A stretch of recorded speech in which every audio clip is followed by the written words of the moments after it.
एक राज्य था अमरगढ़, जहां ऊंचे ऊंचे महल, सोने के दरवाजे और रेशमी पर्दे और राजसी खानपान था। लेकिन इन्हीं सब के बाहर, नदी के किनारे, मिट्टी से सने हाथों के बीच एक छोटी सी दुनिया भी थी। इसी दुनिया में रहती थी सावित्री, एक कुम्हार की बेटी। सावित्री की उंगलियां जब मिट्टी को छूतीं तो जैसे मिट्टी सांस लेने लगती। उसका मन घड़े, दिए और सुरहियों में बसता था।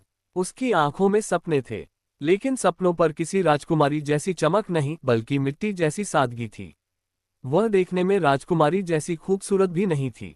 उसके पिता रघुनाथ कहते थे, बेटी, मिट्टी से जुड़ा इंसान कभी टूटता नहीं, बस आकार बदल लेता है। एक दिन अमरगढ़ में मेला लगा था। महल से लेकर झोपड़ियों तक हर कोई वहां पहुंचा। उसी मेले में पहली बार आया एक राजकुमार, साधारण कपड़ों में, बिना किसी को अपनी पहचान बताए।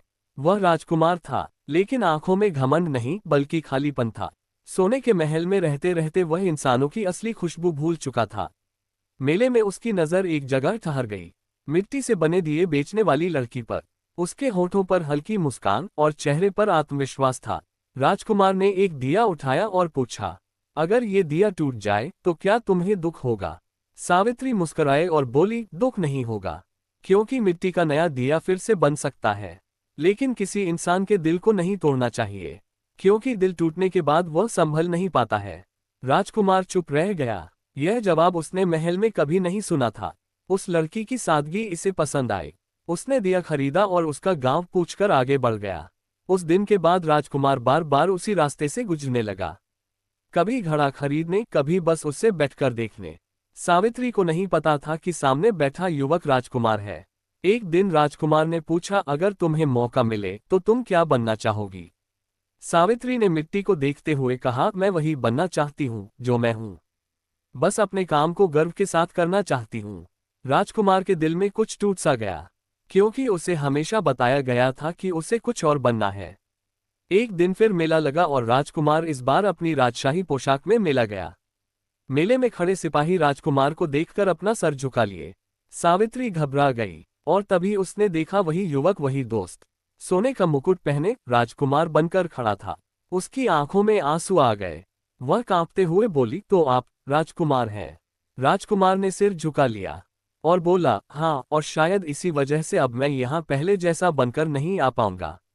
राजमहल में जब ये प्रेम चर्चा में आया तो तूफान मच गया। मंत्री बोले, एक कुम्हार की बेटी से प्रेम, यह अपमान है। रानी ने भी कहा, राजकुमार का विवाह राजघराने में ही होगा। लेकिन राजा चुप थे। उनकी चुप्पी भी एक दीवार थी। सावित्री को सब पता चल गया। उसने रोया, बहुत रोया, लेकिन फिर मिट्टी उठाए उसने एक घड़ा बनाया, बिल्कुल सुंदर, मजबूत, और वह उसे लेकर राजमहल गई। उसने उस घड़े को महल के द्वार पर रखकर संदेश भेजा और बोला कि महाराज, ये घड़ा मिट्टी का है। अगर इसे तोड़ देंगे तो आवाज होगी, लेकिन अगर इसे स्वीकार करेंगे तो ये जीवन भर पानी देगा। राजा ने सावित्री को दरबार में बुलाया, पूछा, तुम्हारे पास क्या है जो हमारी बहू बनने लायक है?